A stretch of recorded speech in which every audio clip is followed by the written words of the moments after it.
संत मार्कुस के सुसमाचार का अध्याय 12 बाइबिल के नए नियम में एक महत्वपूर्ण अध्याय है।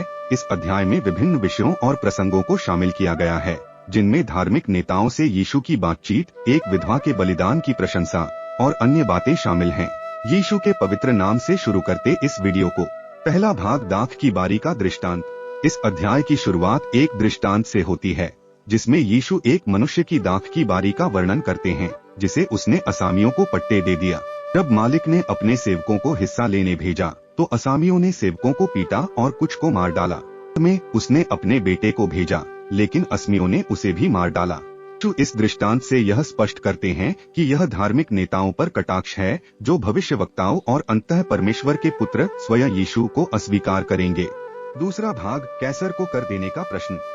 इसके बाद कुछ फरीसी और सादुकी यीशु से एक राजनीतिक प्रश्न पूछते हैं, क्या कैसर को कर देना उचित है? यीशु ने बुद्धिमानी से उत्तर दिया, जो कैसर का है वह कैसर को दो, और जो परमेश्वर का है वह परमेश्वर को दो। इस उत्तर से उन्होंने न केवल उनके जाल से बचाव किया, बल्कि उन्होंने राजनीतिक और धार्मिक जिम्मेदारियों के बीच संतुलन भी सिखाया।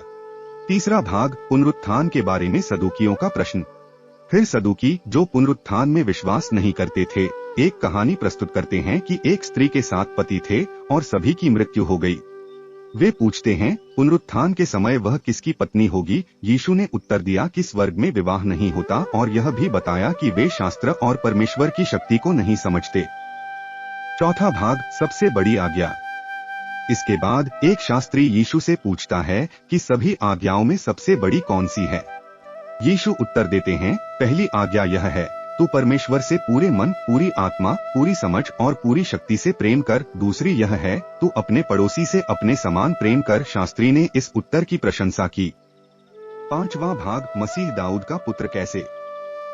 यीशु एक और प्रश्न उठाते हैं कि मसीह दाऊद का पुत्र कैसे हो सकता है, जब स्वयं दाऊद उसे प्रभु कहता है। यह सवाल धार्मिक नेताओं को चुनौती देने के लिए है, जो मसीह के बारे में पारंपरिक विचार रखते थे। छठवां भाग, शास्त्रियों के खिलाफ चेतावनी। यीशु शास्त्रियों के खिलाफ चेतावनी देते हैं, जो दिखावे के लिए लंबे वस्त्र पहनते हैं, महत्वपूर्ण स्थानों पर बैठते हैं और गरीबों का शोषण करते हैं। यीशु कहते हैं कि उन्हें कठोर दंड मिलेगा। सातवां भाग, विधवा का दान।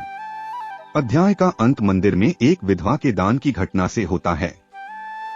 जब धनी लोग अपने दान डाल रहे थे, तब एक गरीब विधवा ने केवल 2 सिक्के डाले। यीशु ने अपने शिष्यों से कहा कि इस विधवा ने सबसे अधिक दिया है, क्योंकि उसने अपनी सारी जीविका दे दी, जबकि